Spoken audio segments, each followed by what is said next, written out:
পৃথিবীর কোন দেশে এইভাবে রাতের পর রাত মাইক লাগায় বকে? পৃথিবীর সৌদি আরব, ইরান, ইরাক, সিরিয়া, লেবানন, মিশর, পৃথিবীর পাকিস্তান, পৃথিবীর কোন দেশে এইভাবে মাইক লাগায় সারা রাত শুধু রাজনৈতিক বক্তৃতা হয় যার নাম কয় ইসলাম?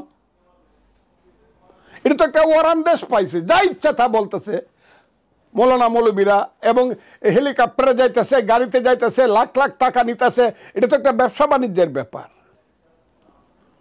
এবং এরা তো দুনিয়ার সমস্ত কালচার শেষ করে, বাঙালির যে কালচার, শিক্ষা, সংস্কৃতি, নাটক, যাত্রা, গান, বাউল, মাজার সব শেষ করে দিতেছে তারা। কি চায় তারা এই দেশে? কিছু থাকবে না। সমস্ত বাগানে শত ফুল ফুটলে এটা বাগান, শুধু গোলাপ ফুটলে কি এটাকে বাগান কয়?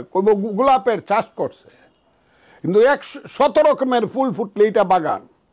এই দেশে যাত্রা হবে, নাটক হবে, গান হবে, সিনেমা হবে, কবিতা আবৃত্তি হবে, মিলাদ শরীফ হবে, ওয়াজ মাহফিল হবে, দিনের পর দিন সংকীর্তন হবে, দুর্গাপূজা হবে, ঈদ হবে, তাইলে তো এটা বাংলাদেশ।